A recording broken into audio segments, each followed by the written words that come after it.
Desde la quietud de una biblioteca o en cualquier rincón de la vida, los libros nos esperan. Nos invitan a ver el mundo desde otra perspectiva y a explorar cada historia. Acompaña a la dirección de Editorial UAS en este viaje. Ya comienza Los libros tienen la palabra. Bienvenidos y bienvenidas al podcast Los libros tienen la palabra. Es el podcast de la dirección de Editorial UAS. El día de hoy muy contentos en Mazatlán, Sinaloa, en la preparatoria Rubén Jaramillo. Agradecemos especialmente al doctor Jesús Alejandro Vázquez que nos prestó el espacio del auditorio. Estamos muy contentos de estar en la FeliUAS 2026 y el día de hoy, pues como se suele decir, estamos de manteles largos y muy emocionados por compartir el espacio con Eduardo Langagne, que es uno de los invitados pues que más nos emociona, que más nos entusiasma de tener con nosotros.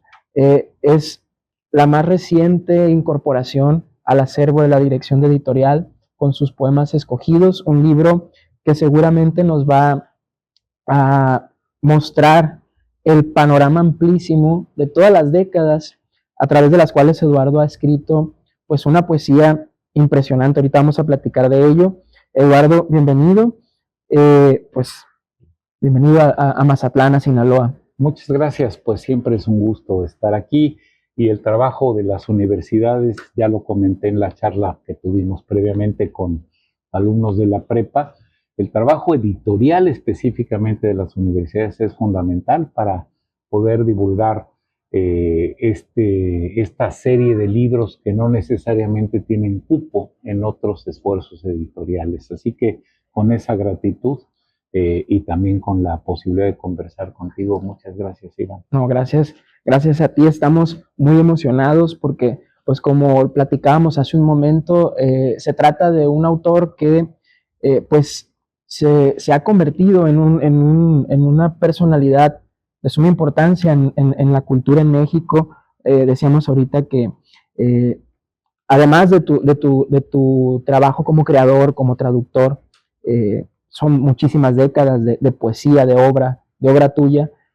También eres un importante gestor cultural, eres director de la Fundación para las Letras Mexicanas. Y yo quería preguntarte el papel de la Fundación, ¿no? ¿Qué es lo que hace? ¿Qué es lo que construye, ¿no? Hablando en este contexto de las letras mexicanas.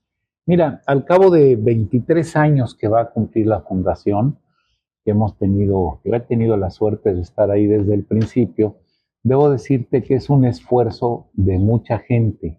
Debo mencionar desde luego el patronato que constituyó un fideicomiso que permite a una institución hacerse y crecer, pero también el trabajo del presidente de la Fundación, Miguel Limón, que realmente ha sido el constructor de este esfuerzo. A mí me ha permitido colaborar con él desde el principio, lo cual pues sin duda alguna me hace sentir orgulloso, pero con este agradecimiento pleno, porque la construcción de instituciones culturales no es sencilla. La construcción de instituciones no es sencilla.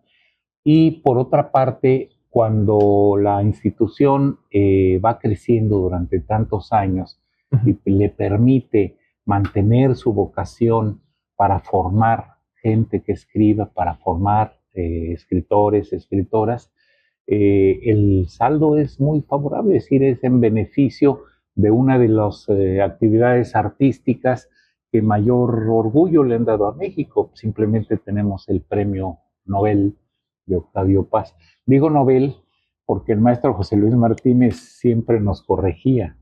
No se dice premio Nobel, se dice premio Nobel. Maestro, pero todo el mundo dice Nobel, dice no importa, pero se llama premio Nobel. Por eso lo digo así. Y ese premio de Octavio Paz nos deja ver que justamente la literatura es una de las actividades artísticas más reconocidas de México. Así que en ese sentido y de manera sencilla, construir una fundación para las letras mexicanas es un trabajo, como digo, de mucha gente, pero sí, especialmente hago un reconocimiento a la construcción de esta institución de parte de Miguel Limón Rojas. Es un trabajo espléndido el que hace la Fundación. El día de ayer precisamente estuve aquí en la Prepa Jaramillo, estaba platicando con los jóvenes de preparatoria sobre los trabajos que puede ejercer un escritor y cómo empezar a vivir de la literatura. Y yo les comentaba eso, de la importancia de que ellos exploren y conozcan estas instituciones que les ofrecen pues infinidades de apoyos para empezar a crear y a trabajar con rigor, ¿no? La literatura, la poesía, la narrativa. Este, y ahorita hace un momento tú tuviste una charla con ellos también, ¿no? Yo quería preguntarte, a lo largo de tu trabajo precisamente en la fundación, ¿cómo ves tú hoy en día el impacto de la literatura en los jóvenes? Hay muchas cosas que se suelen decir, ¿no? Que ahorita con el auge de los medios digitales, los jóvenes eh, quizá no están tan interesados en el arte, en la cultura como en otros tiempos, pero a lo mejor y eso es un mito, ¿no? A lo mejor y al revés, a lo mejor las redes, los medios digitales los han acercado más a las letras, pero ¿qué has observado tú en la fundación con los escritores jóvenes? Es buena pregunta porque son apreciaciones distintas en cada momento y de cada, digamos, grupo social. Uh-huh. Creo que el interés por la literatura es el mismo que había cuando yo era muchacho. Okay. Sí, las redes sociales tienen una presencia indudable, pero no es ni a favor ni en contra. Creo que hay una mayor divulgación posible, pero hace rato yo narraba que cuando éramos muchachos teníamos también la posibilidad de tener a la mano poesía, por ejemplo, de autores de toda América Latina. A los 22, 23 años, algunos amigos nos propusimos conocer al menos un par de poetas de cada país y lo conseguimos. Y a veces era con mimeógrafo, con fotocopias, con las cartas, con la gente que venía, con toda la maravillosa gente, maestros nuestros que vinieron del exilio. Entonces, no hay una gran diferencia, es siempre el mismo ambiente y, en fin, con todas las realidades tecnológicas que hay alrededor, no se pierde la esencia de la búsqueda de la literatura, que no es todo mundo que la realiza, ¿no? Pero se hace con, digamos, con pasión. Eso es algo, creo, fundamental, ¿no? Y coincido contigo, yo doy clases en la Facultad de Filosofía y Letras de aquí de la UAS, en la licenciatura, y precisamente imparto la materia de medios digitales y escritura creativa. Y algo, es justo como mencionas, ¿no? Veo que en los chicos, los jóvenes, hay un interés muy, muy vivo por explorar nuevas formas de expresión, hay mucha creatividad en el medio universitario incluso, que de pronto suele ocurrir que a veces la academia te orilla hacia una exploración quizá más científica, menos literaria, ¿no? Del conocimiento, pero hay mucho interés por crear, por escribir literatura en el medio universitario, y se me hace muy interesante que prevalezca este interés, esta pasión, ¿no? Como mencionas. Yo tuve el enorme gusto de corregir tus poemas, el libro que ahora se presenta en la Feliguas, que reúne tu obra poética. Fue una lectura emocionante, una poesía que me descubrió muchísimas cosas, ¿no? Y algo que me gustó mucho de tu poesía, y es algo que te quisiera preguntar, es que hay muchos poemas que colindan, que se encuentran con la pintura, con las exposiciones artísticas, ¿no? Hay unos poemas que surgen, de hecho, de estos recorridos por exposiciones de artistas. Quería hacerte una pregunta quizá un poco extraña, pero me interesa mucho. Para ti, ¿cómo ve un poeta un cuadro o una obra artística de otra índole? ¿Qué extrae un poeta de la experiencia plástica, por ejemplo, o del cine, o de...?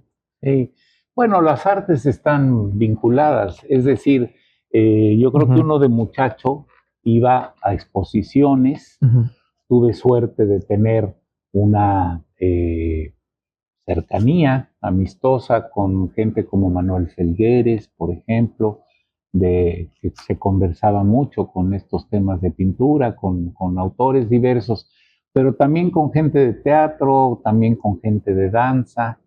El cuadro está presente, el acto, digamos, dancístico ocurre en el momento, entonces, ¿cómo lo puedes plasmar? Es distinto. La observación de un cuadro tiene distintos momentos, también sería de danza, pero en este caso, distintos momentos donde tú puedes eh, tratar de, vamos a decir, traducir, interpretar lo que estás viendo. Yo creo que todo está, la música también está presente en muchos de los momentos y muchas de las observaciones son de este entorno al que uno acude con frecuencia. La pintura, bueno, los amigos pintores, yo siempre los admiré porque es un arte pues compleja, como todas, en fin, ¿no? Pero los cuadros tienen esta posibilidad de interpretación, ¿no? Diferente, están ya plasmados, lo puedes ver de otra manera, ¿no? En ese tiempo diferente. Y yo creo que ahí es una casualidad. Yo reuní esos poemas porque me parecía que valían la pena, porque habían sido justamente a partir de exposiciones. Y tres de los poemas de cierta extensión estaban a partir de las exposiciones. Me pareció grato reunirlos en ese momento. Y sobre todo porque no hay muchísimo más material que observe estos cuadros. En dos momentos saludo, por ejemplo, El perro semivivo en la arena de Goya, porque el día que lo vi de frente es un cuadro que me impactó muchísimo.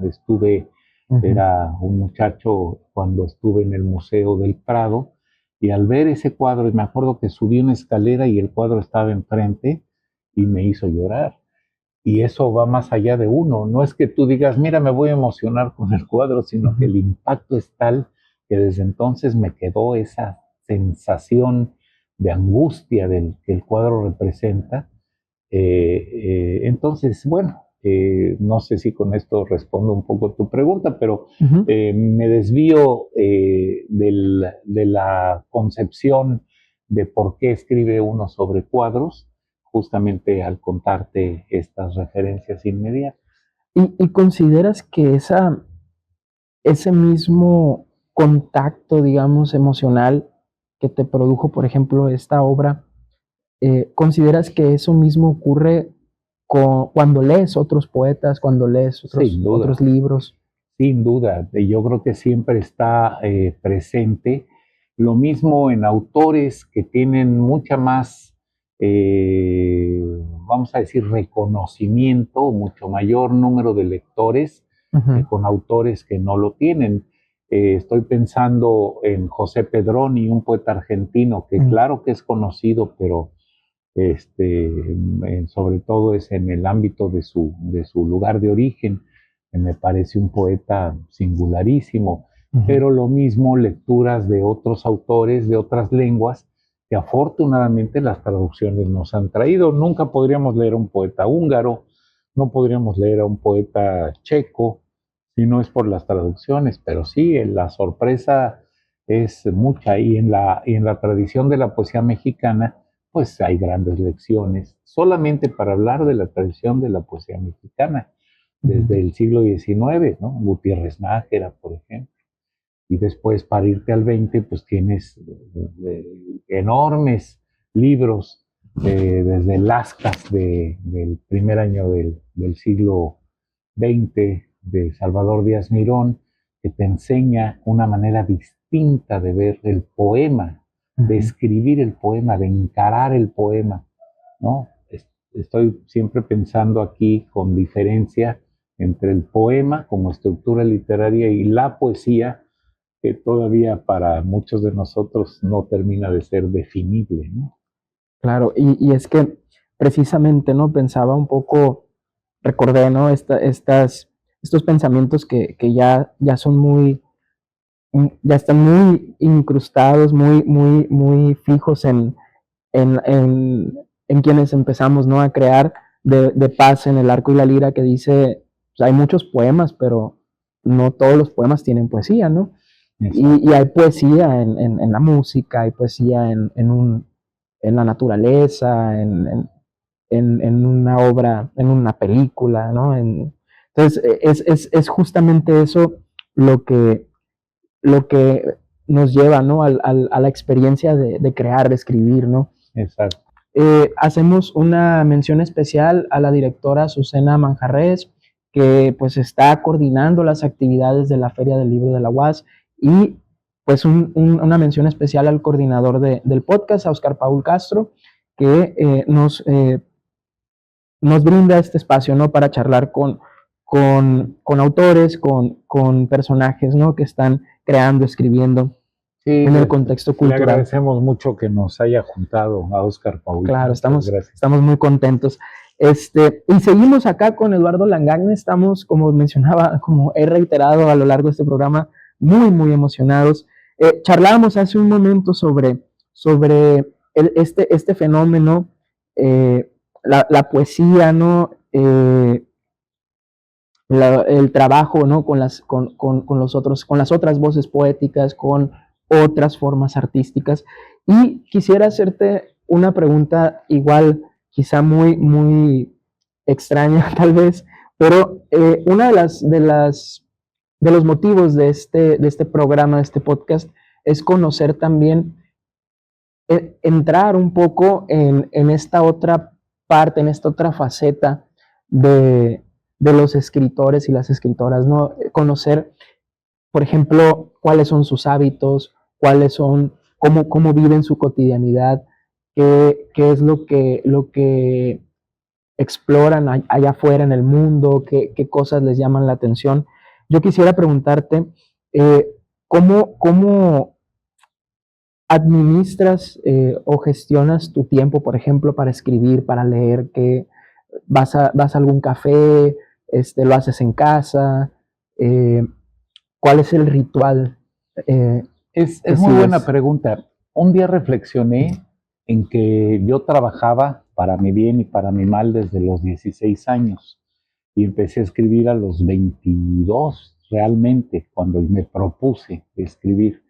Entonces, como yo siempre trabajé, no fue al revés, que primero escribes y cuando trabajas te quita tiempo de escritura, ¿no?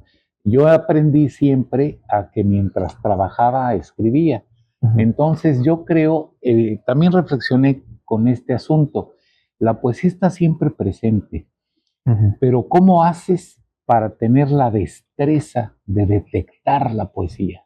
Okay. Y cito un ejemplo que lo he dicho en otros momentos y ahora lo voy a repetir. ¿Cómo haces para que el momento poético que se te presenta tú lo adviertas como tal? Y pienso en una gran imagen de Federico García Lorca.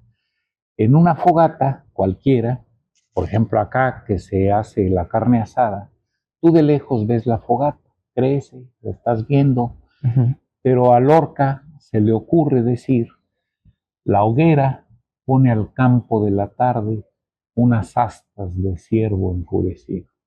Está chido. Y eso ya lo habíamos visto, pero tú no lo decías así. Exacto. Porque ese momento poético, ¿cómo hacer para tener esa destreza? Esa es mi preocupación, digamos, me ocupo de eso. Es decir, los momentos de la vida son constantemente poéticos, pero ¿cómo hacer para que no se pierdan de vista?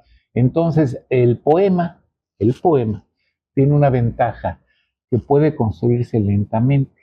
A veces de un tirón tienes 4 o 5 líneas que constituyen el poema, a veces tienes las 4 o 5 líneas que van a ser después un poema, pero siempre estar entrenado para que ojalá y las cosas poéticas no se te pierdan, ese es el trato.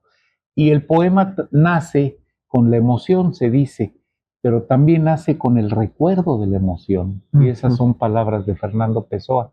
Es verdad, tú puedes estar sentado una tarde y el recuerdo de una emoción te lleva a hacer el poema que no hiciste en el momento mismo de la emoción. Entonces, no se pierden los momentos, hay ese ahorro sensible en uno, ¿no? Es así. Entonces creo que sobre todo eso, no perder la destreza, mantener el cuidado de estar entrenándose siempre para que el momento poético no se te escape. Que de hecho eso precisamente es algo que yo encontré en tu poesía, ¿no? Esta capacidad para capturar como escenas, atmósferas, eh, instantes, ¿no? Hay poemas muy cortos, pero que dibujan todo un escenario, ¿no? Y ese escenario no es nada más un espacio, no es nada más un objeto, es un escenario lleno, pleno de emoción precisamente, ¿no? Y algo también que me gustó mucho es que aún con eso, y es algo que a mí como escritor se me complica bastante, son poemas cortos pero con una enorme musicalidad, ¿no? Hay un manejo del discurso, de la métrica, hay sonido, hay cadencia, y ese equilibrio entre concreción, entre economía, imagen y música, me parece que es algo singularísimo y es algo que a mí en lo particular me emocionó mucho de tu poesía. Muchas gracias. ¿Cómo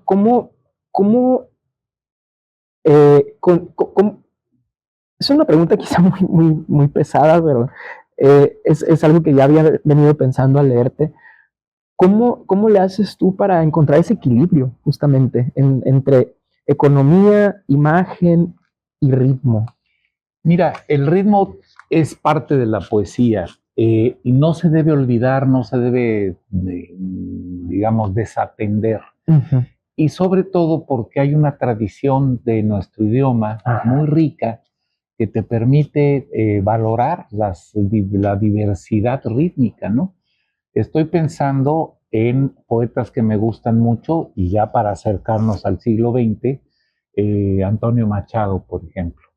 Machado sabe, en el momento de las grandes polémicas sobre la rima, que hay que desdeñar la rima, etcétera, en algunos momentos donde las vanguardias están haciendo distintas propuestas, muchas de las vanguardias, qué paradoja, se quedan atrás. Uh-huh. Machado dice, por ejemplo, piensa y dice, verso libre, libérate del verso cuando te esclavice. Okay. Y yo siempre digo que el verso es verso y el verso libre es verso. Uh-huh. Es libre, pero es verso. Claro. Es decir, es una obviedad, pero siempre pienso en eso. Hay un ejercicio permanente que uno hace, que son, por ejemplo, los sonetos, las décimas, otro tipo de estrofas. Uno lo hace permanentemente. Entonces eso te permite ir buscando que no se te, en fin, que el escandir, que es una palabra que no todo el mundo conoce, porque quiere decir medir el verso. Entonces yo pensé que al buen escandidor, pocas palabras. Está muy bien esa frase. No, y es que es una cosa que de pronto justo se nos olvida a los que estamos escribiendo, ¿no? Que precisamente que el verso libre no por ser libre debe de ser verso. Exacto, ¿no? Debe de alejarse de esa musicalidad, de ese golpeteo de las palabras, ¿no? Quería preguntarte también, hay algo que me gustó también mucho en tu poesía y ya lo mencionaba un poco ahorita, pero es una poesía muy intelectual, en el buen sentido, ¿no? Mm. Es una poesía inteligente, es una poesía que tiene bases, donde se atraviesan voces, hay una intertextualidad muy viva, y también ahí reina el equilibrio, ¿no? No aparecen estas citas, estas referencias como aparecería, por ejemplo, en algún ensayo académico, ¿no? Están ahí y le inyectan al poema una vida y una consistencia pues muy singular, ¿no? ¿Tú qué autores consideras que están más presentes ahí? Sí. Pues ojalá estuvieran presentes, por ejemplo, Ramón López Velarde. Ahora que hablas de la intertextualidad, menciono un un hecho muy sencillo. López Velarde es muy respetado por aquel poema donde dice: yo tuve en tierra adentro una novia muy pobre, ojos inusitados de sulfato de cobre. Los ojos de sulfato de cobre ya los había escrito Amado Nervo en algún momento. Y esta frase, que parece demasiado rebuscada, ¿no? La reinterpreta muy bien con el adjetivo inusitados, López Velarde. Yo creo que esa es una gran enseñanza para la poesía. Ahora, ¿por qué él menciona los ojos de sulfato de cobre? Ese aprendizaje lo tuve con una lectura de muchacho, cuando mencioné a López Velarde, y una señora dice: claro, muy cierto. En una estancia del Iste, una señora de edad mediana dice: cuando éramos aquí en Aguascalientes, dijo ella, cuando éramos muy jovencitas, dice, todavía hacíamos lo que las abuelas hacían, que era agua con sulfato de cobre, y con eso regaban las plantas. Entonces, esto que nos parece una metáfora inusitada, resulta que era vida cotidiana para Ramón López Velarde. Claro. Y otras más. A mí me encanta, yo creo que es uno de los grandes poemas de nuestro siglo XX, La Suave Patria, y está llena de datos como ese, que habrá oportunidad de conversar algún día, pero que habla justamente de la vida cotidiana.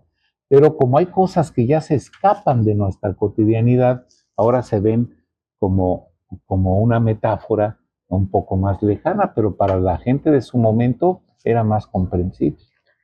Sí, es una maravilla, ¿no? Como en un poema o en una serie de poemas pueden converger tantas voces, tantos hallazgos, ¿no? Quiero hacerte una pregunta tomando en cuenta eso.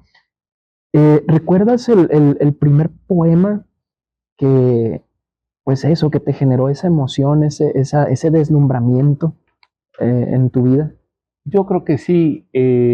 Como leíamos desde lo que había en casa, que las tías dejaban cuando se iban de viaje con papá, leía, siendo un obrero de imprenta, era muy buen lector. Y de poesía, él, por ejemplo, leía el Martín Fierro. Y el Martín Fierro es un libro que tiene muchos méritos, un libro de la tradición gauchesca, etcétera. Y él recordaba algunas citas, pero las decía con frecuencia. Y entonces aquella, como empieza consejos a los hijos de Martín Fierro: procuren, si son cantores, el cantar con sentimiento. Dice, no afinen, dice otra palabra, dice tiemplen, creo, el instrumento por solo el gusto de hablar, y acostúmbrense a cantar en cosas de fundamento.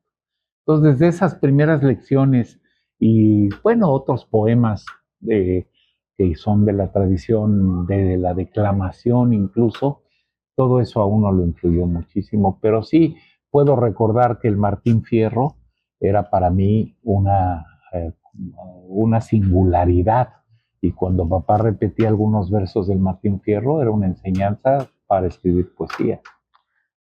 Sí, yo me acuerdo que a mí me deslumbró mucho.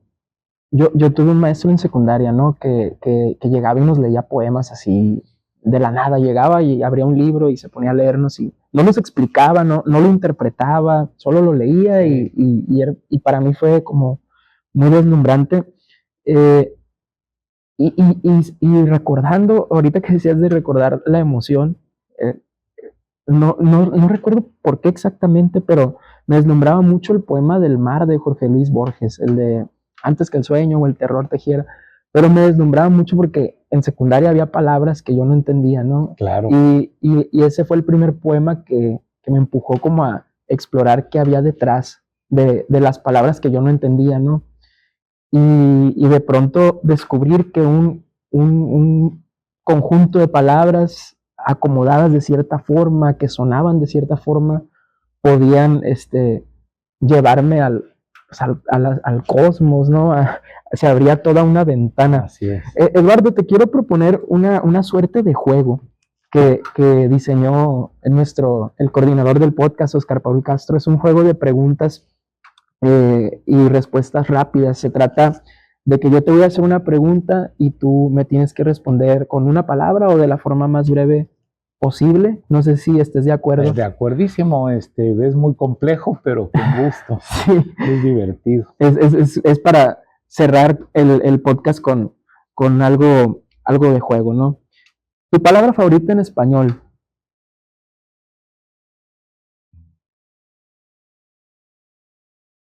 Esperanza. Esperanza.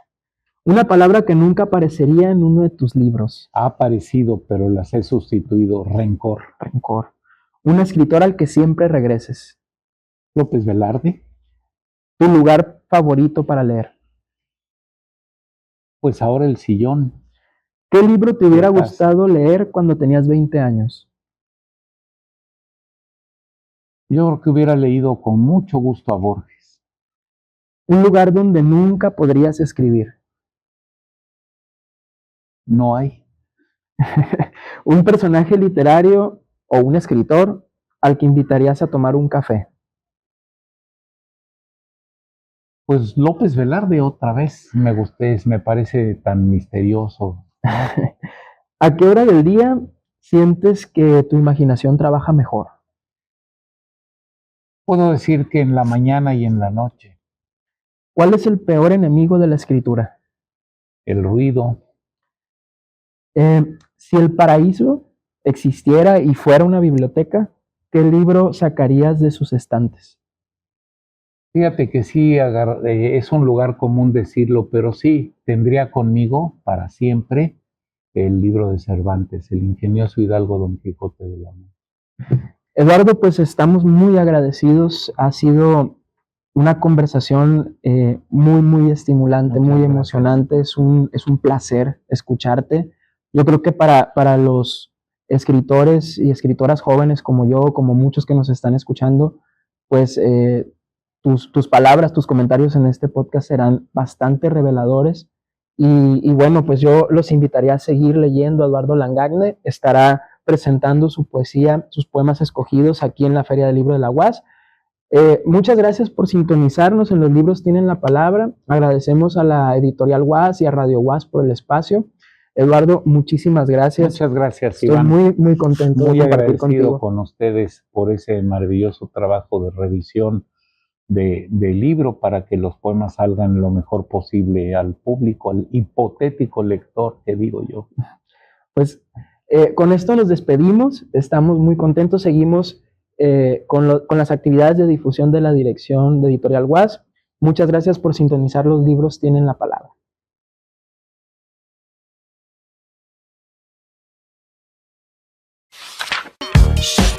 Hemos llegado al final de este viaje. Gracias por habernos acompañado en esta aventura. Los libros tienen la palabra. Hasta la próxima.